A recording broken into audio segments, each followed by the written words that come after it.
سوال 2 بچه‌ها، مشابه سوالات قبلی که براتون حل کردم. داره میگه پی گزاره درستیه، کیو یک گزاره نادرستیه و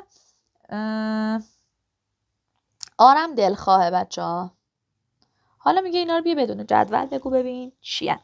قسمت الف ببینید بهتون چی میده. قسمت الف داده پی یا آر آنگاه پی.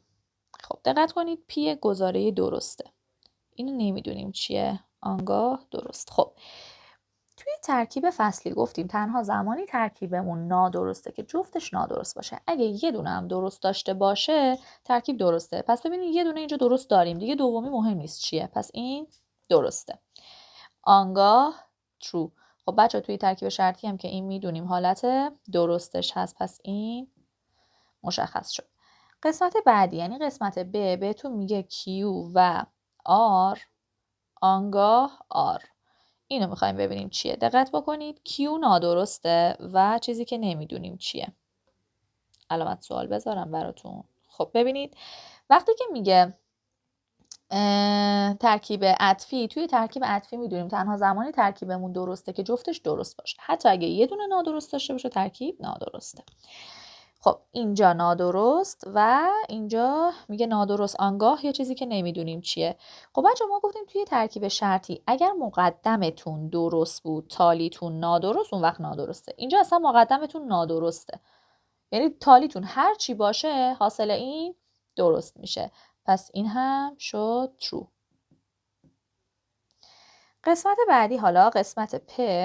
قسمت پ ببینید چی داده. داره میگه P و Q اگر و تنها اگر نقیض P و R. اینو میخوایم مشخص بکنیم. خب P میدونیم درسته، Q هم که نادرسته. خب میگیم که توی ترکیب عطفی وقتی درسته که جفتشون هم درست باشه، یکیش نادرست بود اونم نادرسته. خب نقیض پی بچه خود پی درسته، نقیضش میشه نادرست و آر. ببینید توی ترکیب عطفی گفتیم اگر جفتش درست باشه درست میشه، حتی اگر یکی نادرست باشه اونم نادرست میشه. نگاه کنید پس این نادرسته، اینم اینجا اومد. نگاه کنید توی ترکیب دو شرطی داریم که جفتش هم در واقع ارزش هستن، جفتشون هم نادرستن، پس حاصل میشه درست. حالا بریم سراغ قسمت بعدی یعنی قسمت ت. ببینیم قسمت ت بهمون چی داده. داده نقیض Q آنگاه P اگر و تنها اگر P اگر و تنها اگر Q. خب دقت بکنید اینجا رو. خب نقیض Q نقیض Q رو بخواید به دست بیارید میگیم که Q خودش درسته، ببخشید نادرسته، پس نقیضش میشه درست.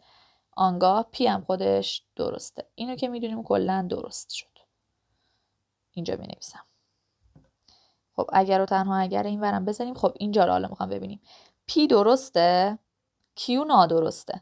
خب گفتیم توی گزارهای دو شرطی اگه جفتش هم ارزش باشن درست میشه. اینا جفتش هم ارزش نیستن، پس این نادرسته. اینم اینجا.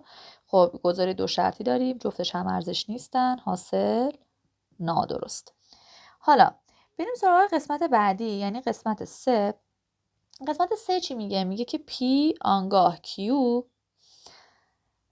اگر و تنها اگر نقیض Q آنگاه نقیض P.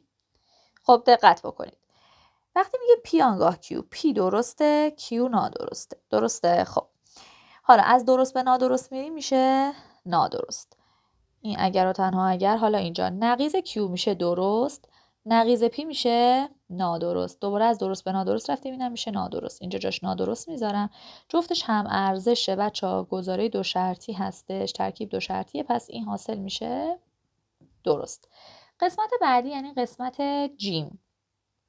قسمت جیم بهتون داده Q یا R آنگاه R آنگاه P. خب ببینید Q نادرسته، R نمیدونیم چیه. خب وقتی نمیدونیم چیه میگیم توی ترکیب فصلی تنها زمانی درسته، تنها زمانی ترکیبمون نادرسته که جفتش نادرست باشه. خب الان یکیش نادرست هست، اون یکی نمیدونیم درسته یا نادرست. اگه نادرست باشه ترکیب میشه نادرست، اگه درست باشه ترکیب میشه درست. پس در نتیجه اینو نمیدونیم چیه، بستگی به آر داره، براش علامت سوال میذارم. آنگاه خب بچه‌ها اینم نگاه کنید، این یه چیزیه که نمیدونیم به سمت یه چیز درست. خب ببینید ما گفتیم اگر مقدممون درست بود تالیمون نادرست، اون وقت حاصل نادرسته. اینجا اصلا تالیمون نادرست نیست، توی اون شرط صدق نمیکنه. پس این هرچی باشه حاصل ما میشه چی؟ حاصلمون میشه درست. خب اینم درست. نگاه کنید الان بازم اینجا حالت این بالایی پیش اومد. ببینید مقدممون اگه درست میشد، تالیمون اگه نادرست، این حاصل میشد نادرست، ولی تالی ما اصلا درسته. مهم نیست بدونیم که اولی چیه. پس این کلا ترکیبش میشه ترکیب درست. اینطوری باید برای خودتون تحلیل بکنید هر سری. حالا بریم سراغ قسمت چه. قسمت چه ببینید بهتون چی داده؟ نقیض پی آنگاه آر و حالا بعدش چیه؟ آنگاه نقیض کیو. خب نگاه بکنید نقیض پی میشه نادرست، آنگاه آر. اگر از درست به نادرست بریم ما میدونیم اگر مقدم درست باشه تالی نادرست، اون وقت حاصل میشه نادرست. ما اصلا مقدممون درست نیست، یعنی تو اون شرط صدق نمیکنه، پس این درسته. آنگاه خب نقیض کیو خودش نادرسته، نقیضش میشه درست. خب این هم حاصل میشه درست.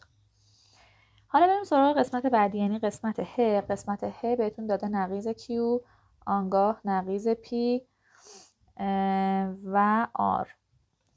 خب ببینید این چیه. نگاه کنید خود کیو نادرسته، نقیض کیو میشه درست، اونم نقیض پی میشه نادرست. بچه از درست به نادرست حاصل میشه نادرست و آری که نمیدونیم چیه.